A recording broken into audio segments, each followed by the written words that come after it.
Bom, boa tarde a todos. Meu nome é Diogo Rodrigo, sou diretor da PPC, Personal Psicocare. O que seria? É um estúdio de treinamento esportivo, diferenciado e esportivo. Decorrer dessa semana e semana passada, a gente começou a fazer diversas lives, uma inauguração de um canal que a gente tem no YouTube, que é Personal Psicocare, treinos e entrevistas. Quando a gente fala em entrevistas, a gente abre o leque, né? Significa que não é só esporte, só atletas. Então, diversos temas, diversos profissionais que a gente está convidando. Fui criticado um pouco quando eu coloquei assim, né? Que a galera só queria, pelo menos um professor queria só esporte, né? Foi o único que discordou. Mas na verdade ele só quer musculação. Ele nem tá agora na live. Daqui a pouco ele sobe aí com as perguntas dele. Mas ontem ele Isso também aí. discutiu sobre isso, mas eu falei, cara, acho que na quarentena é o bom da fazer das lives, que a gente promove a gente fazendo o canal, né?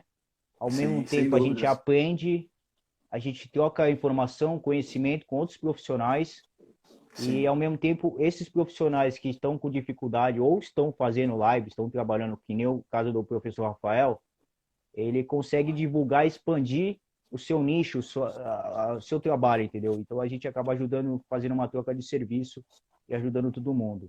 Ontem a gente teve uma live muito legal com a professora Patrícia Souto, que é amiga uma amiga minha, é mãe dela, da minha amiga.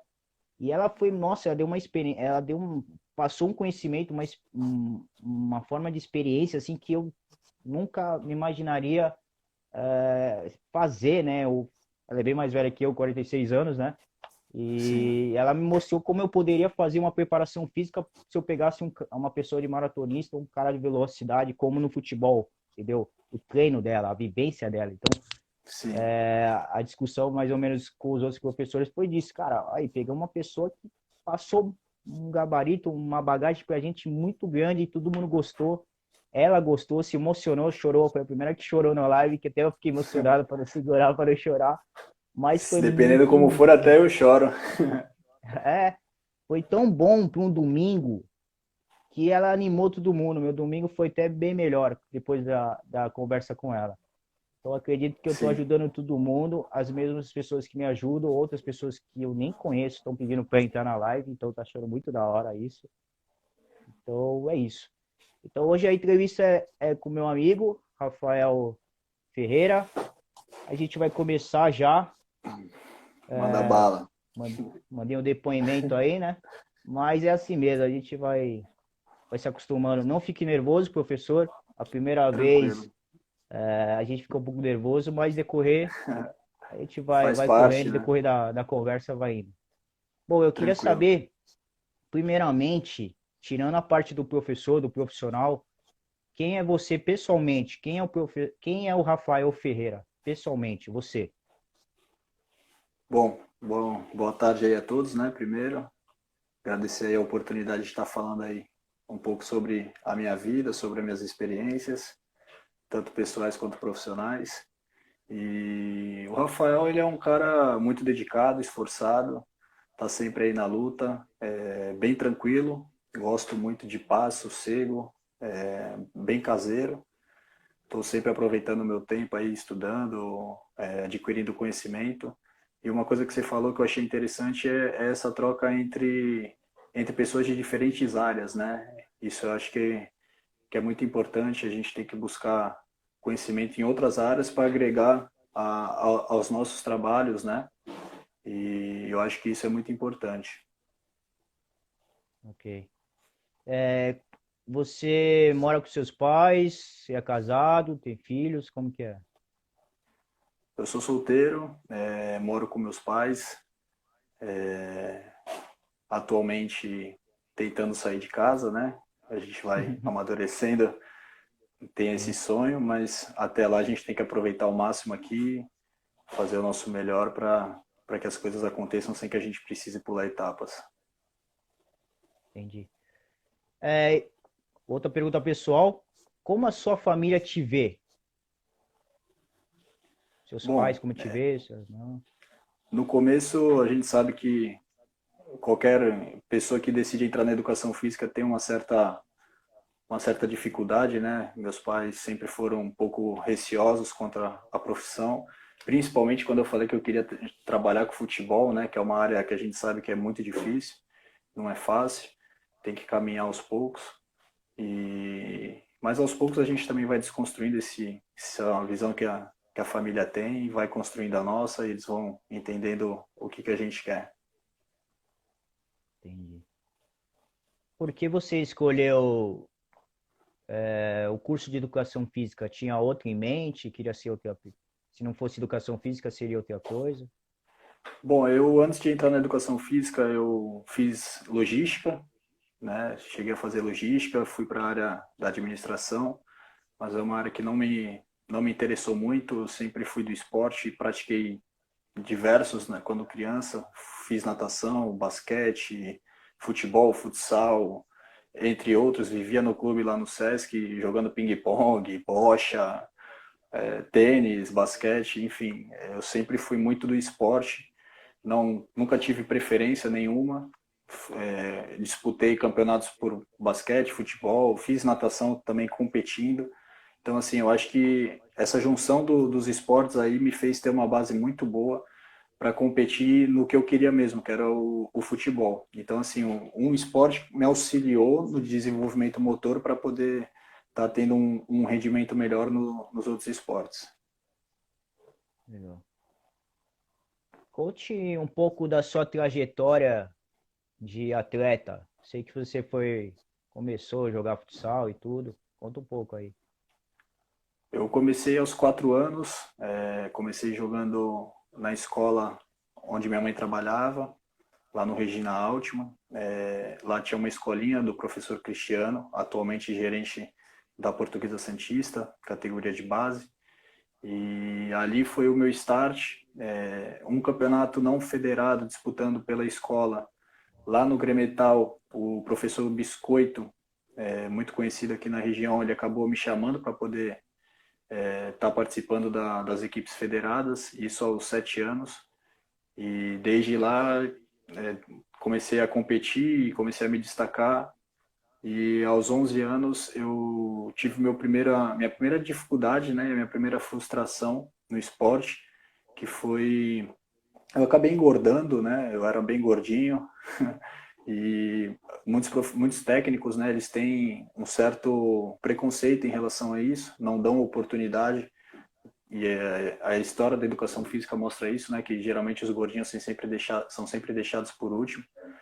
E ali eu tive minha frustração, acabei não querendo mais jogar futsal e desde então eu acabei partindo para o futebol. Também não tive sucesso, falavam que eu era muito gordinho, enfim. E depois disso eu acabei indo pro basquete lá no Inter, acabei me destacando lá, fui campeão estadual e metropolitano e estadual, e depois de um tempo passei uns 4, 5 anos ali jogando basquete, voltei pro futsal, uma oportunidade ali no quali que eu tive, acabei disputando alguns campeonatos aqui na categoria principal em Santos, e resumindo, foi isso daí. Legal. Basicamente foi essa daí a minha trajetória. Mas sou muito competitivo, gosto de jogar qualquer esporte. Dá até para ver aqui, não sei se tem aqui as bolinhas de tênis, ali atrás tem uma raquete de tênis Sim, legal. tênis de mesa. Legal. Sou fã de tudo que é esporte. Mas qual é o seu favorito? Seu esporte Ah, favorito? meu favorito é o que eu escolhi como a minha profissão, né? O futebol. Isso carrego comigo desde pequeno, sempre com a bola embaixo do pé, da mão.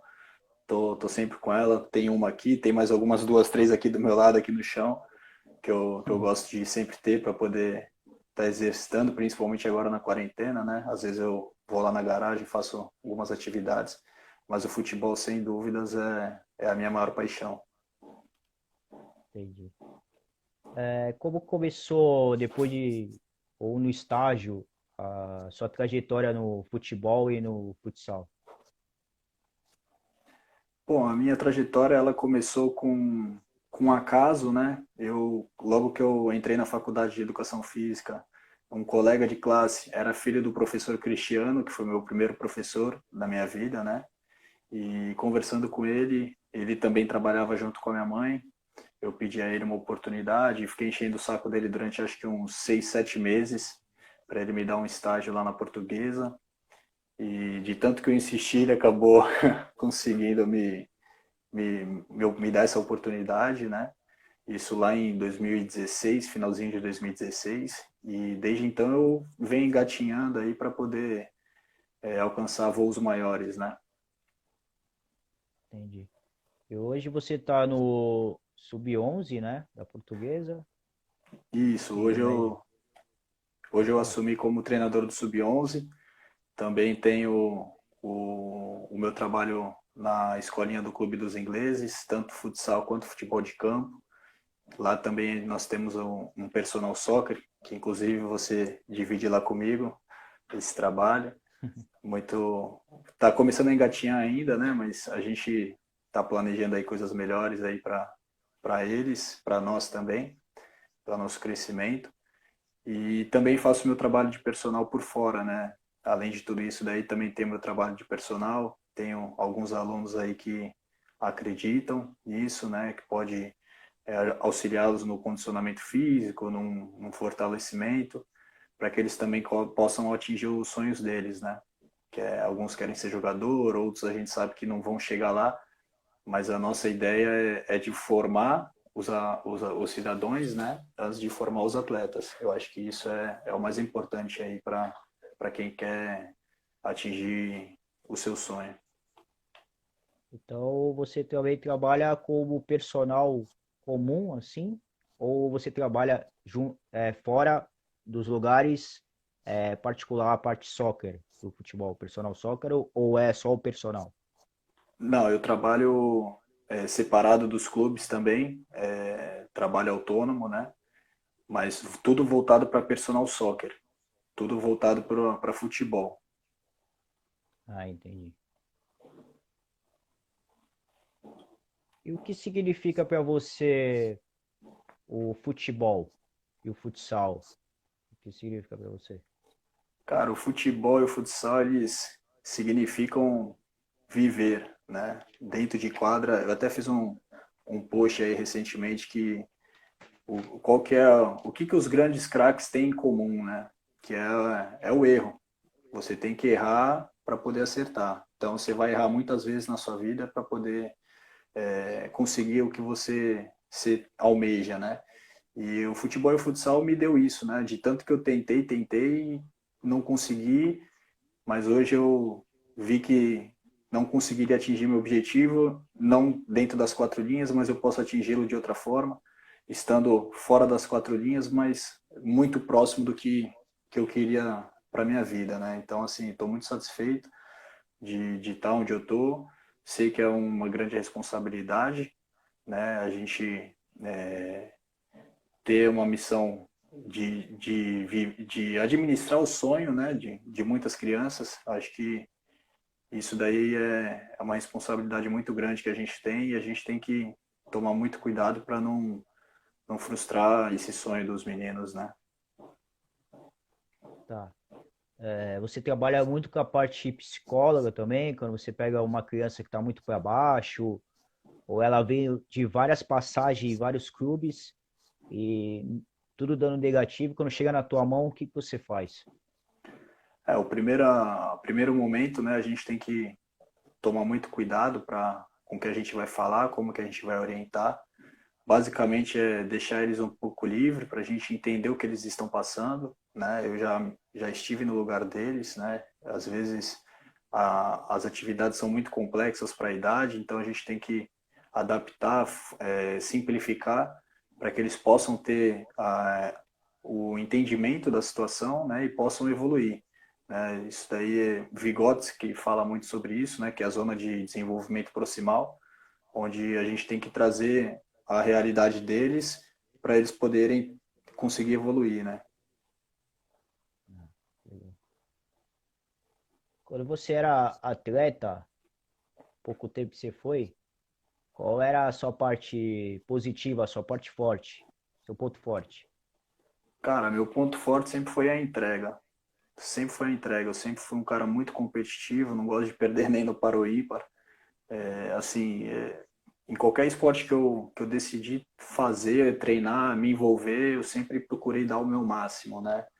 E graças a Deus eu sempre fui coroado com títulos, né? No basquete fui campeão, no futsal eu cheguei a ser campeão, junto com uma geração que para mim foi fenomenal. Dessa geração no futsal, um deles virou jogador, acredito que muitos conhecem, é o Neymar. Mas isso é muito legal porque mostra que às vezes o cara tá ali do teu lado, você não dá nada para ele, mas todos estão em busca de um sonho, né? E quem Sim. sonha mais, quem tem mais oportunidade e aproveita essas oportunidades é quem chega lá. Mas para isso acontecer, você tem que estar preparado, né? Só a oportunidade não vai. Então eu costumo dizer que a oportunidade ela vem disfarçada de trabalho duro, né? E o seu ponto fraco, qual que seria naquela época lá? Naquela época, com certeza era comida. Como eu falei no começo, eu era bem gordinho, eu abusava bastante.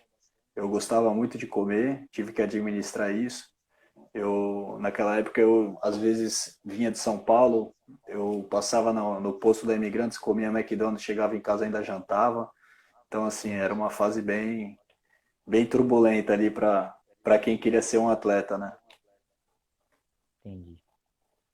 É, não avisei antes, mas o pessoal que está vendo a live pode fazer pergunta para o nosso entrevistado, tá? Para o professor Rafael. E qualquer pergunta, qualquer tema, que ele vai responder tranquilamente, acredito eu.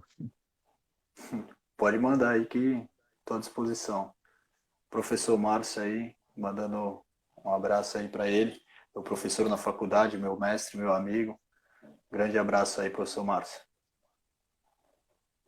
É, na escolinha, o que vocês trabalham, ou que você, vamos dizer, a valência que vocês mais trabalham numa criança? O que é mais importante das valências? Cara, ontem eu estava lendo um artigo, né, que fala sobre isso. Eles falam sobre a técnica e muita gente procura jogadores já prontos, né? A gente procura desenvolver eles, na verdade. Pegar o menino que mal sabe chutar uma bola e desenvolver ele para que ele possa ter um jogo acessível, né, para ele. Então, assim, propor atividades simples para depois você ir progredindo com as complexidades. Então, assim, é diminuir o tamanho da quadra, diminuir o número de jogadores, para que eles possam ir se acostumando e depois a gente aumentando a complexidade, né? O número de jogadores, o tamanho da quadra e, consequentemente, o tamanho do gol, né? Entendi. É, em colégio, você já trabalhou? Já fez algum estágio? Ou, não sei. Eu, eu não tive a oportunidade de trabalhar em escolas. Desde o primeiro semestre na faculdade, eu já tive essa oportunidade de estar fazendo estágio lá na Portuguesa Santista. E desde então eu foquei muito nisso, né? Que era o meu sonho, é meu sonho ainda. E desde então eu já comecei a focar nisso para que eu não pudesse desviar disso. Mas sem dúvidas eu acho que se eu tivesse essa oportunidade, com certeza iria me agregar muito na minha bagagem profissional. Ó, tivemos uma pergunta. Você trabalha com parte lúdica nos seus treinamentos? Trabalho, inclusive ele foi o tema do meu TCC na parte de licenciatura, né? Eu fiz um estudo lúdico onde eu quis avaliar a percepção dos professores para ver se eles tinham esse entendimento da importância do lúdico como ferramenta, né, no desenvolvimento deles. Surpreendeu que muitos deles concordavam que o lúdico ele auxilia no processo, né, de entendimento por parte dos alunos. Mas o que me chama muita atenção, mais até do que a ferramenta em si, é o fato de a maioria dos profissionais eles não utilizarem o lúdico na parte principal do treino, né? Eles utilizavam mais na parte de aquecimento ou na parte de encerramento. Só que me fazia muito uma reflexão, né? E comecei a me perguntar, se ele realmente auxilia nesse processo, por que não utilizá-lo na parte principal, que é onde você realmente vai colocar os conceitos do jogo? Né? Isso daí foi uma questão que eu me perguntava, e aí ficou como um tema para a próxima pesquisa. Né? Ele perguntou aqui também se a preparação não atrapalha o lúdico. Preparação física É, seria, né? sim. Não, eu acho que não. A preparação ela tem que ser divertida, principalmente nas categorias menores. Não dá para a gente fazer um trabalho que faria num sub-15, num sub-17, num sub-20 com meninos de sub-11 ou 13. Essas duas categorias menores, elas demandam uma questão lúdica, né? Uma base motora maior. E eu acho que não. Não, na minha opinião, não afeta em nada a preparação. Entendi. No seu trabalho de fundamento, você é aquele cara tradicional que passa pelos cones, ou você tenta dar uma inovada nessa parte tradicional? É um cara inovador ou é um cara tradicional? Eu acredito que a gente não pode descartar o que deu certo durante muitos anos, né? É lógico que se driblar um cone não é a mesma coisa que se driblar um jogador numa situação de jogo. Mas eu acho que para quem está iniciando, você começar com uma parte analítica ali, dependendo da situação, no meu caso, eu tenho alunos e turmas que ainda não estão cheias, então a gente tem essa dificuldade de fazer uma aula com grupos grandes. Então, assim, a gente trabalha muito com método sistêmico, né? Só que a gente tem que adaptar, às vezes, para o que a gente tem ali na quadra, às vezes chove, vem poucos atletas, então a gente tem que estar sempre atento a todos os tipos de metodologias para poder atender da melhor forma. Não existe certo e errado, o que existe é o que cada um acredita, né?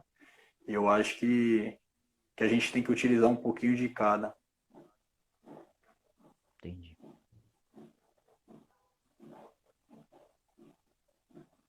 Na Portuguesa Santista, a categoria sub-11, como que é a preparação deles?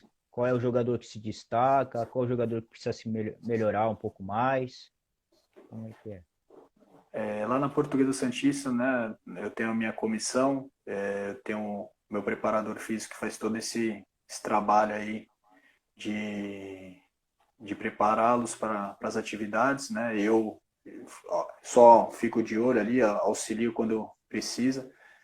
E o menino que quer ser um atleta de competição federado, né? Ele tem que ser, principalmente nessa categoria, ele já tem que ter algumas características, alguns comportamentos que às vezes a escolinha ela não oferece, né? Então assim, o menino tem que ser muito competitivo, tem que ser muito agressivo em querer a bola, não digo no fato de agressividade em bater no adversário, nada disso, mas sim a querer a bola a todo instante, ter aquela vontade, aquela garra de jogar que a gente via muito antigamente, né?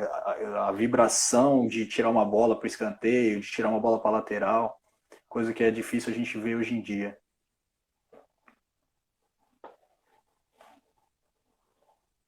E na escolinha, você usa os mesmos métodos, a escolinha do Clube dos Ingleses, você usa os mesmos métodos que usaria na Portuguesa Santista ou faz alguma adaptação? A gente utiliza praticamente a mesma metodologia, apenas adequando os exercícios à realidade de cada faixa etária e ao nível de entendimento dos atletas. Então, a gente utiliza sim a mesma metodologia. A gente só faz essa adaptação às regras, às atividades, né, dependendo da faixa etária. Entendi. Mas é basicamente a Ah, mesma metodologia. ok. O professor Francisco aqui perguntou como que está o mercado do personal soccer.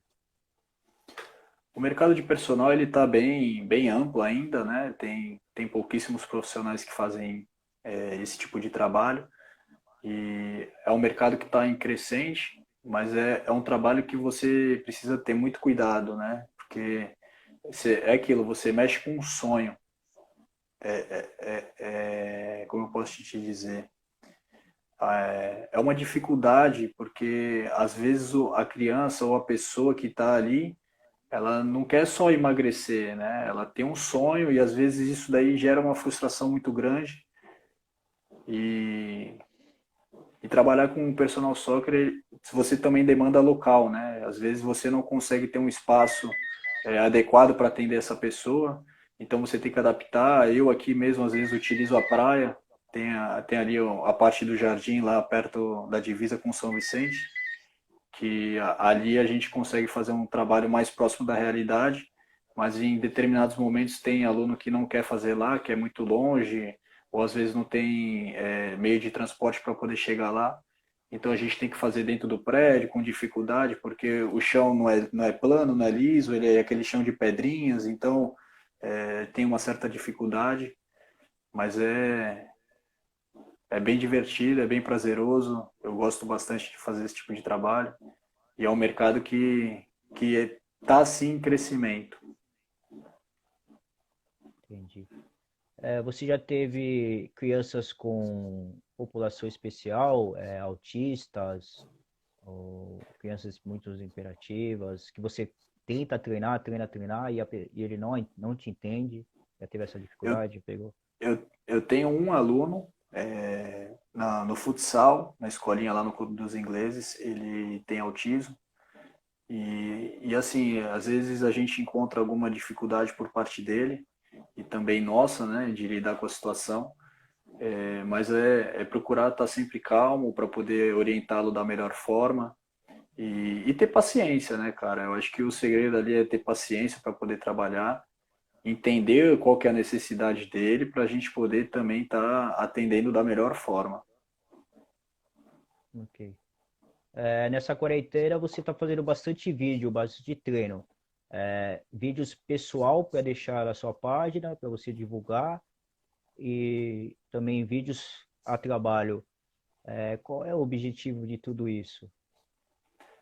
O objetivo de tudo isso é entregar para as pessoas, né, exercícios que elas possam fazer na casa delas, durante essa quarentena, ao mesmo tempo divulgar o trabalho, mas a ideia é deixar lá no perfil para que a maioria das pessoas possam ver, treinar e fazer isso em casa. Ok. Essas perguntas são a pergunta que a gente pesquisa conforme eu vou fazendo, vou falar, vai ser um entrevistado tal, o pessoal vai lá e faz pergunta, Sim, e a gente legal, guarda aqui, seleciona. Então significa que você está dando legal. ibope. Apesar da quarentena, só a parte física, você falou que está treinando e tudo, você na parte intelectual da mente, assim, você também está treinando isso, está lendo livro, está vendo com documentários. Tô. Eu tenho assistido muitos documentários, né? Aproveitado para colocar em dia, porque durante a minha rotina eu tenho uma dificuldade com o tempo, né? De administrar o tempo para poder estar acompanhando séries e estar lendo livros. Agora, na quarentena, eu estou conseguindo ajustar isso, né? Para que quando passar essa situação eu possa estar mais adaptado na minha rotina, né? Conseguir incluir isso por mais vezes na rotina. As séries que eu assisti, cara, eu assisti a do Michael Jordan, que lançou recentemente, né, do Chicago, uma série muito boa, que ele fala, na minha opinião, o ponto alto é a vulnerabilidade dos atletas, né, eles mostram o lado que atingiu eles, que por muitas vezes muita gente não vê, só vê a glória, né, então, assim, todas as dificuldades que eles passaram, e não só com o Michael Jordan, né, mas com todos eles, com o Dennis Rodman, com o Steve Kerr, o próprio Scott Pippen, que teve um problema lá com o contrato. Enfim, tem outras séries também que eu gosto bastante, que eu posso até citar algumas aqui rapidamente. A do Barcelona na Netflix, tem a do Manchester City na Amazon, tem uma série que fala sobre a história do futebol, né, onde surgiu, como que ele se profissionalizou, chamado The English Game, também na Netflix, entre outras, né? A Amazon tem a da seleção brasileira, que para mim é fantástica, né? Mostra um lado que por muitas vezes a mídia não mostra, que é os bastidores do futebol. E assim, vestiário, treino, dia a dia, como eles comem, onde eles dormem, as resenhas que eles têm durante a concentração, isso tudo para mim é fascinante. Então, as séries que estão aparecendo agora, surgindo, elas têm mostrado um pouco esse lado, ao invés de ficar só na parte de campo ali, né? Mas são bem interessantes. Ok. Voltando para aquele ponto forte, ponto fraco, qual é o seu ponto forte como treinador, em todas as categorias que você está, e qual é o seu ponto fraco que você precisa melhorar? Meu ponto forte, eu acho que é a capacidade de organização, né? Eu tenho uma organização de uma equipe muito boa, que é minhas comissões lá na Portuguesa Santista. No clube a gente tem uma equipe de trabalho muito boa também. Eu acho que isso daí auxilia no processo, né? Isso é um ponto positivo que eu tive na minha, no meu início de trajetória, né? São pessoas muito boas que me ajudam e me auxiliam a que eu possa fazer o trabalho da melhor maneira possível, né? Eu acho que esse seria o meu ponto forte, capacidade de organização. E o seu ponto fraco? Meu ponto fraco é a timidez, cara. Eu sou bem tímido, sou bem quieto, mas assim, dentro da quadra ou do campo, isso não me interfere em nada, né? Mas assim, extra-campo ali eu sou bem tímido, mas lá dentro eu sou outra pessoa. Entendi. Legal. Quais são os seus objetivos e metas a alcançar Meu depois da objetivo, ele quarentena? depois da quarentena, é ser treinador, cara. É estar bem fisicamente, mentalmente, né? Porque a gente sabe que não é uma situação fácil. A gente está indo aí para 3, 4 meses praticamente de ficar em casa. Não é fácil ficar em casa. A gente tenta se ocupar da melhor forma e mesmo se ocupando, às vezes ainda sobra tempo, né? Porque a gente não tem muita coisa para fazer. Então a gente às vezes faz uma imersão aí em livros, em filmes, séries. Mas a ideia tá se preparando para que quando voltar tudo a gente consiga fazer o trabalho novamente, né? Recomeçar desde o começo, porque 4 meses realmente é muito difícil, é muito tempo para a gente ficar parado. Entendi. Última pergunta. Se não tiver ninguém, pode fazer pergunta aí, pô, galera aí. Mas aqui da gente, a última pergunta é qual mensagem que você quer deixar pro pessoal que viu a live agora e o pessoal que pode ver depois que tiver gravada? Bom, a mensagem que a gente tem é que nunca deixe de tentar, né? Isso foi um livro que eu li recentemente do Michael Jordan, Nunca Deixe de Tentar, e é uma frase que eu já vinha me acompanhando desde pequeno, porque eu sempre fui um cara muito persistente, né, de estar sempre ali tentando, me esforçando, me dedicando ao máximo para que eu pudesse chegar aonde eu queria e aonde eu quero. Então, eu acho que é isso, cara. Nunca deixem de tentar. Isso aí. Bom, Rafael, foi um prazer ter feito a entrevista com você, te conhecido Prazer foi melhor, meu, Diogo. apesar de a gente trabalhar junto, a Trabalhar. gente não teve muito contato, né? É, Por pouco tempo, ano passado também não tive muito por causa da faculdade, sim, mas esse vídeo vai ser editado, já tem alguns sendo editados para subir para o YouTube, você vai aparecer no YouTube, vai ficar famoso também, legal. e logo mais quando acabar essa quarentena eu vou querer, já vou estar lá contigo, mas eu vou fazer mais filmagem ao vivo, vou fazer uma entrevista Sim, contigo tanto no Clube dos Ingleses, vou querer ir na Portuguesa, também fazer entrevista lá e a gente fazer pessoalmente essa entrevista, mas com o ambiente aberto, tá bom? Os seus atletas. bem E legal. Pode fica ficar à aí. vontade. Convite já tá feito faz tempo, você sabe disso. As portas estão sempre abertas para você lá, tanto na portuguesa quanto nos ingleses. E é isso, cara. Parabéns aí pelo trabalho, pelas lives, por estar levando conhecimento aí pro pessoal. Isso é, isso é muito importante, principalmente nessa fase agora, né, da quarentena. E é isso, cara. Parabéns aí mais uma vez pelo trabalho. Acho que tem uma pergunta aqui. Deixa eu ver aqui, né? Acho que professor. Você já formou algum atleta de ponta e através do personal soccer? Se teve algum também. Já tivemos alguns atletas que passaram lá na Portuguesa, né? que hoje estão em clubes grandes, tem alguns no Palmeiras, outros estão no Red Bull.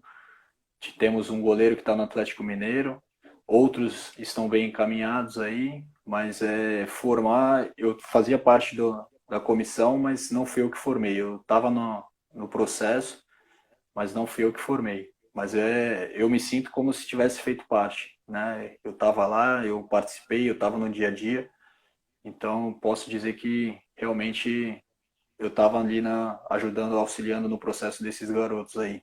Através do personal soccer eu ainda não, porque foi um trabalho que eu comecei recentemente, né? Até então eu só era professor das escolinhas, e aí surgiu a oportunidade esse ano de estar fazendo a parte do personal soccer também. E aproveitei o gancho e comecei a fazer por fora também do clube para poder complementar minha renda. Ele perguntou qual é o objetivo de personal soccer. Bom, depende, né? Depende do seu objetivo, né? Tem atletas que aparecem para mim com o objetivo de emagrecer, tem atletas que aparecem com o objetivo de apenas manter o condicionamento físico, outros já querem evoluir tecnicamente, né? Melhorar as habilidades. Então, assim, tudo depende do objetivo do aluno. E aí, em cima disso que a gente monta os exercícios, o planejamento de treinos, os ciclos. Mas o objetivo do personal soccer é fazer com que a gente aumente o nível da pelada no Brasil, Tá certo. aumentar o nível do Bom, futebol no Brasil. bom, voltando lá, agradeço a todos que participaram da nossa live. O tempo chegou, né, para gravar direitinho, legal. E agradeço a sua presença, professor, e até em breve aí. Valeu, muito Eu obrigado. que agradeço, Diogo. Muito obrigado aí pela oportunidade mais uma vez. Até logo. Até logo. Boa tarde. Boa tarde. Tchau, tchau.